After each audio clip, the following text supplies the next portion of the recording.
السلام عليكم ورحمة الله تعالى وبركاته. مرحبا بكم مشاهدينا الكرام متابعي الأوفياء على قناتكم قناة القرعاني لايف. مع القرعاني فرغ قلبك ترتاح.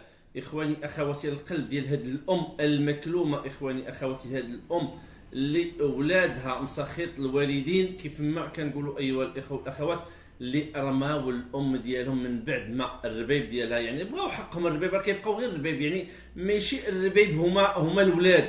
الرباب باعوا حقهم، يعني بغاو حقهم في الدار، راه خداو حقهم، خداو عطاوها الارث ديالها مسكينه. حتى داك الارث ديالها خدات واحد المليون ودات واحد الحويجات ومشات رهنات واحد الكراج.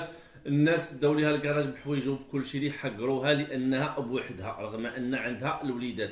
اخواني اخواتي، هاد القضيه اللي كدمي القلب ايها الاخوه والاخوات. نعم، والديا خصني نتهلا فيهم، خصني نرد ليهم البال. الا ما قدرتش انا نسكنوا في داري معايا ومع ولادي ومع كذا، ناخذ لهم دار اخرى، هذا من حقك. ولكن ملي كنشوفوا ان القضيه الان ايها الاخوه والاخوات، ان هاد الام اللي عندها 64 سنه جارين عليها ولادها للزنقه ومخلينها تبات في الخلاء، شنو الواقع والوقائع اللي كتوصلنا لهذا الشيء؟ هذا الشيء اللي ولينا كنعيشوا حنا، ما بقاش حس يعني البنوه في الولاد.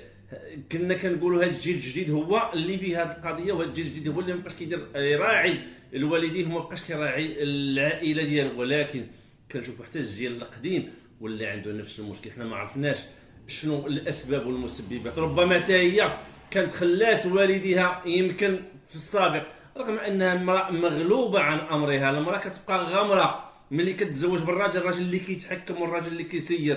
ولكن هاد الاولاد ديالها، حنا كنقول ربما كانت تلقى الخير في الربيب وكان يرعاوها شويه ويقابلوها شويه، ولكن الان كل شيء سمح فيها، عندها الاولاد ولات بلا اولاد ما عندها حتى شي واحد. زعما القضيه كتدمي القلوب، قضيه قاصحه وقاسيه بزاف ايها الاخوه والاخوات.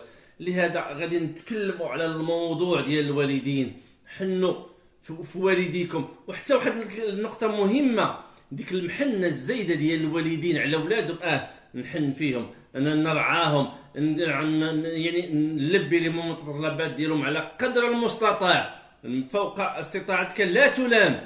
ماشي الدري باغي سبادريه ب 30,000 40,000 وانت كتشد 26,000 ريال وكتدبر على 1000 درهم بزاف للشهر، كتتسلف وتكلف باش تشري لي، اولا البنت كذلك. نربي اولادي انهم يعتمدوا على انفسهم، ونربي اولادي انهم يكونوا مرضيين معايا. باش غيكونوا مرضيين معايا؟ نكون انا مرضي مع والديا، ونكون انا كنهادي الناس وكنصدق على الناس باش مقسم الله سبحانه وتعالى، ونولفهم ذاك العطاء، ماشي نولفهم الجفاف والجفاء. ربما شيء ما في الكواليس، ولكن القضيه واضحه وضوح الشمس. هاد الام المكلومه اللي كاينه بمدينه الدار البيضاء، امي فاطمه 64 سنه ايها الاخوه والاخوات، ولادها ولاد كرشها مخلين عليها وخلوها عرضه للشارع.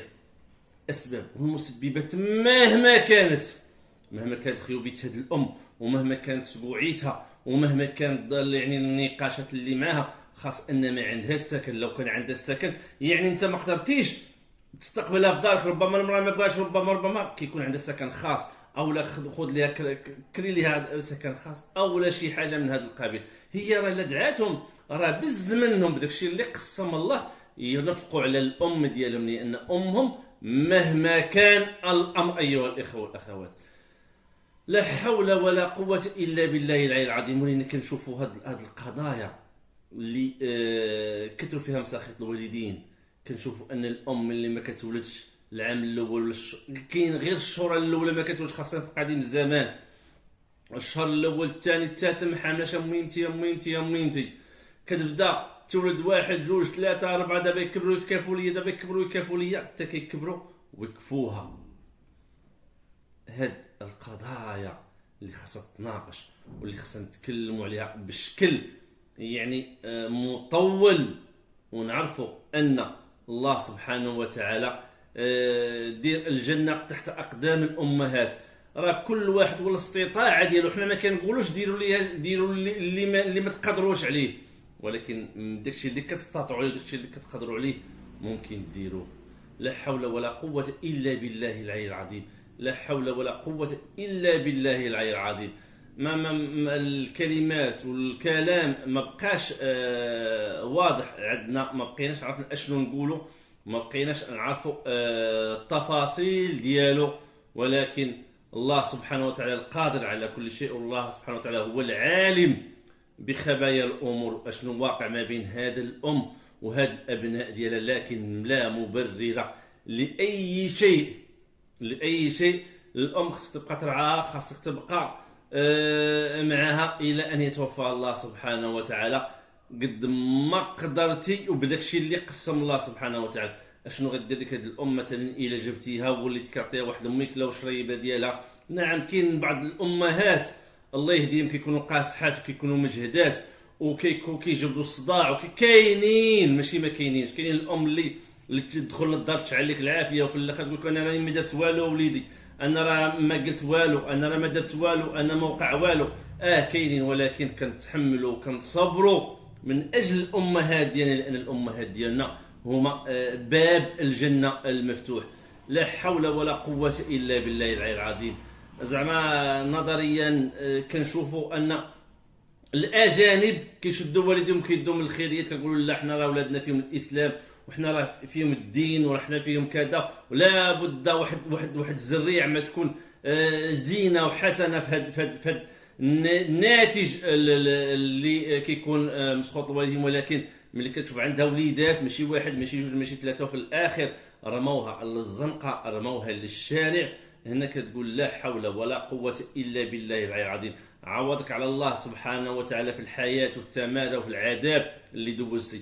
وراه ملي كنقول مره كثره الاولاد في هذا الجيل الحالي راه من سخط الوالدين صراحه. هي هذه كبر قري دير البريفي ديو جيب المدرسه، وقف سهر بات كيف دير كيف ما دير، شري هذه شري اللعبه شري داك شري هذا شري داك، في الاخر يخرجوك من سخط الوالدين للزنقه هاكا. لا حول ولا قوه الا بالله العظيم. اخواني اخواتي عطونا الراي ديالكم في هذا الفيديو وعطونا التفاصيل اللي كتشوفوها انتم مزيانه. ما تنساوش من اللايك ديالكم والبارطاج فضلا وليس امرا. الى اللقاء في فيديو قادم او لايف قادم باذن الله تعالى. بكل محبه وتقدير اخوي ندعوكم للالتحاق بهذه القناه المتواضعه. اخواني اخواتي السلام عليكم ورحمه الله تعالى وبركاته.